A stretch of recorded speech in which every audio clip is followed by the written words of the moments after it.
Hello and welcome, I'm Thomas Porteous and you're watching NewsX World. Let's take a look at some of the top stories. Former US President Joe Biden is diagnosed with high-grade prostate cancer that has spread to his bones, according to a statement from his office. The cancer is hormone-sensitive and potentially manageable. Support is pouring in from Trump, Obama and Harris and across the political spectrum. Israel says it will let in a basic amount of food to avoid starvation in Gaza after a 10-week blockade sparked global outcry. The move comes as Israel launches widespread ground strikes and vows to prevent Hamas from controlling aid distribution. Russia fires 273 drones at Ukraine in its largest attack since the war began, killing one woman and destroying homes ahead of new ceasefire talks. Trump plans Monday calls with Putin and Zelensky as Kiev claims Moscow may launch a ballistic missile to pressure the West.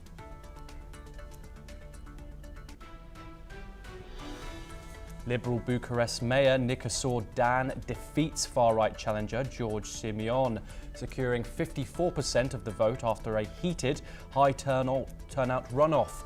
Dan calls for unity after victory, saying Romanians who want a profound change have prevailed despite months of political turmoil. Portugal's incumbent centre-right Democratic Alliance wins the most seats in the general election but falls short of a majority in Parliament. Far-right Chega Party surges to third place, trailing just behind the Socialists in a highly contested race. Iran's foreign minister says uranium enrichment will continue with or without a deal as talks over its nuclear program remain deadlocked. He adds Tehran is ready for serious talks if the US wants to guarantee Iran never develops nuclear weapons. Indian External Affairs Minister S. Jaishankar embarks on a 6-day trip to the Netherlands, Denmark and Germany to strengthen ties and discuss global issues.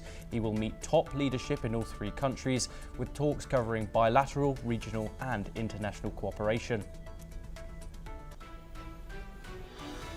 Shelling by Sudan's RSF targets Abu Shouk Displacement camp in Darfur, killing at least 14 people, including mosques and homes, say local rescuers. The attack comes as fighting intensifies around El Fasher, with both sides accused of civilian atrocities and a worsening humanitarian crisis. Our top story today, former US President Joe Biden has been diagnosed with an aggressive form of prostate cancer that has spread to his bones, his office has confirmed. He was diagnosed on the 16th of May after experiencing urinary symptoms. Biden is now exploring treatment options. While the cancer is considered stage 4, doctors say it is hormone sensitive and can be managed. His Gleason score is 9 out of 10, indicating a very high risk form. Experts note that while bone-spread prostate cancer is incurable, many patients live for years with advanced treatments. Biden, who ended his re-election bid last July amid health concerns, has faced criticism over his age and fitness. Leaders have expressed their sympathy. President Donald Trump said he was saddened by the news and offered public sympathy to Biden and his family. Former Vice President Kamala Harris called Biden a fighter, and she praised his strength and optimism in facing this new health challenge, while former President Barack Obama also expressed that Joe Biden will face cancer with resolve and grace. We now move over to the Middle East, where Israel has agreed to allow a limited amount of aid into Gaza, ending a complete blockade that's been in place since March the 2nd. Prime Minister Benjamin Netanyahu's office says a basic amount of food will be permitted to enter, aimed at preventing a full-scale hunger crisis in the Strip. The move comes amid growing international pressure, with France urging the immediate, massive and unhampered flow of aid into the enclave. The announcement also coincides with Israel's military escalating its campaign, launching what it calls a large-scale ground offensive. At least 151 Palestinians were killed on Sunday. Israel says it will work to prevent Hamas from taking hold of the aid, even as indirect talks continue on a possible halt to the fighting. We're now joined by Jim Rice, who's an international law professor. He joins us from Vigan in the Philippines. Jim, thank you very much for joining us. How significant is this decision of them ending this blockade that's been in place since March, over 2 months? A lot of international pressure. Is this just for optics, do you think? Well, thanks for having me on, Thomas. No, as you mentioned, I think that this is obviously a good sign. I would argue that the aid should be unlimited and not just limited amounts of aid. And to try and answer your question, I believe this is as the result of a massive amount of disapproval of people and nations and organizations all around the world. And as we know, this is in violation of the principles of international humanitarian law. And so all I can say is I'm pleased, but I'd like to see an end to the fighting now, and I'd like to see Hamas return all of the hostages. Jim, we've all seen the horrific photos coming out of the Gaza Strip. This allowance of aid into the Gaza Strip has obviously been welcomed, but has also said, some countries have said that it is not enough. Israel said it will be the basic amount. Is this enough to prevent a wider humanitarian crisis in Gaza? Well, I mean, what you just mentioned kind of says it all. I mean, what is the basic amount of food? I mean, it's a tiny amount of food, just enough to survive. I mean, using food as a weapon, using food as a tool of leverage is morally and legally wrong. And food must never be used as a weapon of war. Jim, we have seen growing international pressure. We've seen the likes of French President Emmanuel Macron and Spain's Prime Minister Pedro Sanchez come out and actually condemn some of Israel's actions. Do you think the developed world is starting to speak out against some of Israel's actions? And how much of this shift do you think was driven by international pressure? Well, in addition to French President and Spain, I noticed that Pope Leo, who has recently been inaugurated in Rome, is also calling for an end of the fighting and for humanitarian aid to be allowed into Gaza. So I believe that the overwhelming number of nations and peoples around the world are calling for this urgently. And Jim, how do you interpret the timing of this? This obviously coincides with the fact that Israel are launching a new ground offensive today, Operation Gideon's Chariots, which is just the start. We've seen an escalating in the airstrikes, in the fighting over the past 3 days, where over 300 people have been killed in the Gaza Strip. Do you think this has been purposely timed to grab the headlines? Perhaps. It's hard to say what the motives are, but as a practical matter, I can't really see how you can have a major military ground operation being launched and at the same time providing massive amounts of urgently needed food aid. So honestly, I don't know what's going to happen, but it doesn't bode well for the aid initiative. Jim, this war is something at the front of a lot of people's minds. Looking at the big scope of the war at the moment, obviously the blockade was a huge thing that was garnering a lot of attention, but also, of course, the statistics constantly coming out of the Gaza Strip of the amount of people that are dying. Looking at the broader scope of the war, what's your analysis? Do you think that we can see this peace deal being signed anytime soon? It was obviously fighting was presumed once again in March. But looking at the broader scope, what are your thoughts on the state of this conflict at the moment? There are so many different difficult things to consider here. As I mentioned earlier, I believe that Israel's Prime Minister Netanyahu really doesn't have a motive to end the conflict. And the reason for that is because once the conflict is over, or there's a durable ceasefire and peace, his own domestic politics will likely oust him from office. So that's one thing. The other issue that is probably pushing Israel to act is the recent visit by Trump to the Middle East, and specifically to Qatar. And it has been suggested that Qatar is urging Trump, or has urged Trump, to try and put pressure on Netanyahu, who by the way, Trump did not visit in this latest international trip.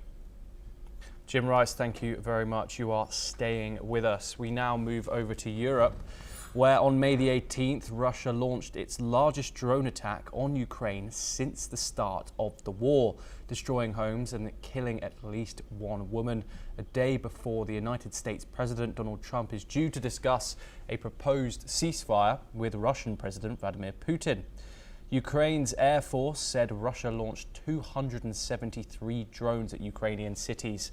Ukraine's military intelligence also said that Russia planned to conduct a training and combat launch of an intercontinental ballistic missile to intimidate Ukraine and the West as ceasefire talks continue. Meanwhile, Russian forces have taken control of the settlement of Bakhmut in Ukraine's eastern Donetsk region, according to Russia's Ministry of Defense. The ministry also said that Russian forces have downed 75 Ukrainian drones on May the 18th, as per Russian local media. The office of the UK Prime Minister Keir Starmer has stated that the leaders of France, Germany, Italy and the United Kingdom again pressed the need for sanctions against Russia in a call with Trump before his telephone summit with Putin today. This comes as Russian President Vladimir Putin told Russian state television that he wanted to eliminate the causes that triggered its war on Ukraine and create the conditions for a lasting peace and guarantee Russia's security. 2 days after the first direct talks with Kiev since 2022 failed to produce a ceasefire deal. Here's what he said. У нас достаточно сил, средств для того, чтобы довести начатое в 2022 году до логического завершения с нужным для России результатом. А этот результат – это устранение причин, которые вызвали этот кризис, создание условий для долгосрочного устойчивого мира и обеспечение безопасности российского государства, обеспечение интересов наших людей на тех территориях, о которых мы всегда говорим. Meanwhile, Ukrainian President Volodymyr Zelensky met with US Vice President J.D. Vance and Secretary of State Marco Rubio in Rome on the sidelines of Pope Leo XIV's inauguration to discuss the latest developments on ceasefire talks with Russia. It was their first meeting since their heated White House encounter in February. The Pope also held his first private audience as Catholic leader with Zelensky after highlighting hopes for peace for a martyred Ukraine. We're now once again joined by Jim Rice, who is a professor of international law, to discuss this in more detail. Jim, why do you think, I want to start off with this drone attack that's just occurred, the largest launch of Russian drones since the start of the war, 273. Why do you think Russia chose this moment in particular, just before the Trump-Putin call, to launch its largest strike? What message were they trying to put across? I don't know what message they think they're trying to get across, but I do know what the message that they're getting across, which is Russia is not negotiating in good faith by any means. And I would suggest this massive attack indicates an underlying weakness from Russia and from Putin rather than strength.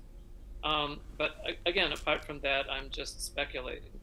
Jim, we obviously saw on Friday, we saw the first direct conversation between Russia officials and Ukrainian officials. Some are calling them underwhelming. We saw a 1,000 prisoner exchange agreed. Some are calling them failed peace talks, however. So we're having the two leaders talking today, supposedly over the phone. What realistic outcomes do you think we can expect from this talk? If any, Jim? Well, it seems obvious, I think, and it should seem obvious to most people, that a conversation between Trump and Putin is pretty much meaningless if it doesn't include President Zelensky and the Ukrainian side. Ukraine is the victim of an illegal armed attack, which was carried out 3 years ago. And so if they're excluded from the so-called peace negotiations between Trump and Putin, it would be pretty much meaningless. Furthermore, I would go farther and say that in addition to that, the Europeans also seem to be sidelined by this. And obviously, Europe matters. The British, the French, the Germans, the Polish, all of the NATO partners need to be engaged in this, need to be consulted. So a bilateral conversation between Trump and Putin is delusional, I would say. Jim, and finally, do you think Zelensky or Putin have genuine incentive to agree to a ceasefire at this stage? I'd like you to analyse both leaders, if that's okay. Well, I'm glad you mentioned that, because Zelensky has been arguing all along, the Ukrainians have been arguing all along, for a durable ceasefire as a predicate, as a necessary condition for talks to ending the conflict. And Russia has just simply ignored this. Furthermore, every time Russia seems to be engaged in this conversation, they bring up, which you already mentioned, the root causes or the underlying causes of the conflict. And that is basically a code word for Russians' demand that Ukraine be erased from the map. These are the maximalist conditions that Putin has always put out there, which are Ukraine be disarmed, Ukraine can never be a part of NATO, that there be regime change, that Zelensky is ousted, and that a pro-Russia or Russia-friendly regime be placed into Ukraine over the wishes of the Ukrainian people. So as long as they're talking about the underlying causes of the conflict, we all know that Putin is arguing in bad faith. Jim Rice, thank you very much for joining us on the programme. Pleasure to talk to you as always. We now move on. US Vice President J.D. Vance has said that Europe is an important ally of the United States despite its trade over, as he met European Commission President Ursula von der Leyen in Rome. Vance expressed that hope that the talks will be the beginning of some long-term trade negotiations. Meanwhile, von der Leyen has also hailed the very special and close relationship between the US and the European Union. They met alongside Italian Prime Minister Giorgia Meloni at her office in Rome after all three attended the inauguration mass at the Vatican for Pope Leo XIV. Trump announced a 20% tariff on most EU goods in April, along with higher duties on dozens of other nations, but has since frozen the measure until July. The US president said on May the 9th that he hoped to meet the fantastic von der Leyen and that the bloc wanted to make a deal very badly with the US. Meloni, who has sought to be a bridge between Washington and Brussels, said she hoped the talks could be a new beginning. We now move back over to the Middle East, where Iran says it's ready to strike a new nuclear deal with the United States if Washington is serious about preventing Tehran from building a nuclear weapon. Top diplomat Abbas Araghchi stated that uranium enrichment will continue with or without an agreement. Currently, Iran enriches uranium to 60%, well above the 2015 limit, but still fall short of weapons grade. Tehran insists its nuclear program is entirely peaceful and enrichment is a non-negotiable right. Iran's atomic energy chief reaffirmed the country's activities remain under UN supervision. Beyond the US, Iran is also extending an olive branch to Europe, expressing its willingness to begin a new chapter in relations if European powers act independently and fairly. Iran says it sees no obstacle to rebuilding trust, but warns that any return to UN sanctions could close the door to diplomacy. Let's listen in to Iran's Foreign Minister Arakchi. در همین راستا ایران آمادگی دارد در صورت مشاهده اراده واقعی و رویکردی مستقل از سوی طرف‌های اروپایی فصل تازه‌ای در روابط خود با اروپا را نیز آغاز کند. متأسفانه در سال‌های گذشته تمرکز بر اختلافات به جای نقاط مشترک امکان بهره برداری از فرصت‌های همکاری را محدود کرده است.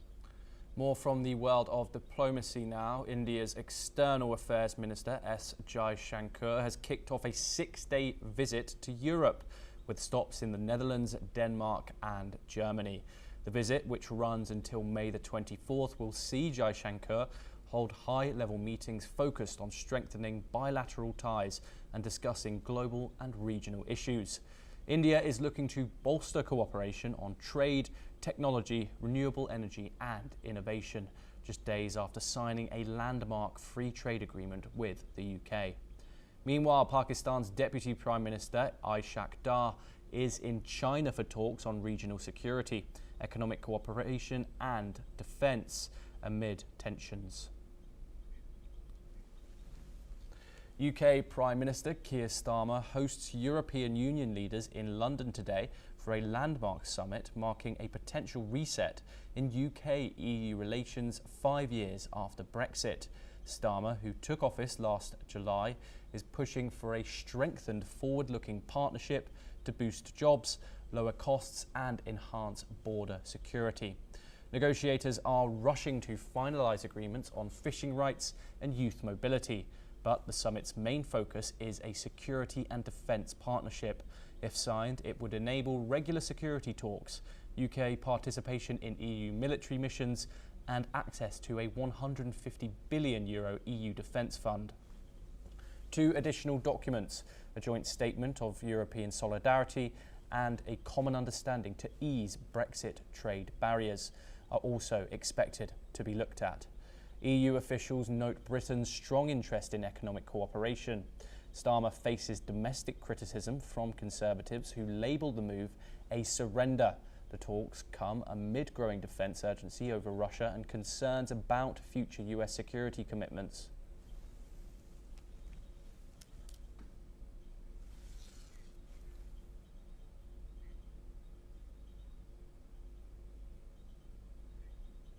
Staying in Europe, Nikusa Dan, the mayor of Bucharest, won a tense rerun of Romania's presidential election on Sunday, beating nationalist George Simeon.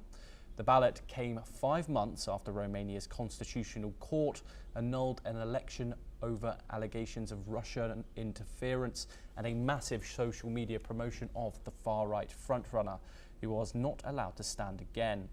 Dan, who campaigned for an honest Romania, gained close to 54% of the vote, while US President Donald Trump and Myra Simeon secured some 46%, according to near-complete results. Turnout was close to 65% compared to 53% for May the 4th first round, in which Simon secured the most votes. The vote was seen as crucial for the direction of the EU, a NATO member bordering war-torn Ukraine. In an interview hours after he claimed electoral victory, Dan said his country will continue to support neighbouring Ukraine in its war with Russia. Here's what he said. I think Romania have to continue the external politics, including Ukraine. So including helping Ukraine and contributing in a balanced way in a European effort to sustain Ukraine. We move on once again. Portugal's centre-right Democratic Alliance, led by Prime Minister Luís Montenegro, has won the most seats in the country's 3rd general election in 3 years, but failed to secure a majority. AD secured 32.7% of the vote, translating to 89 seats in the 230-seat parliament, short of the 116 required. The Socialist Party suffered its worst performance in decades, with 23.4%, while far-right party Chega surged to 22.6%, earning both parties 58 seats each.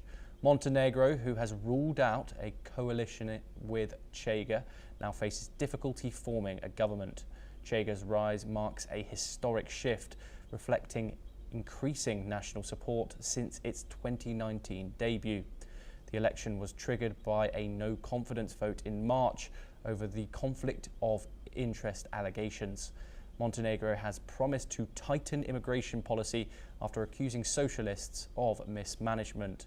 4 seats remain to be allocated from overseas votes, leaving final results pending. Uncertainty looms over governability as negotiations continue. Well, that's all we have time for. We will continue to bring you more news updates from around the world.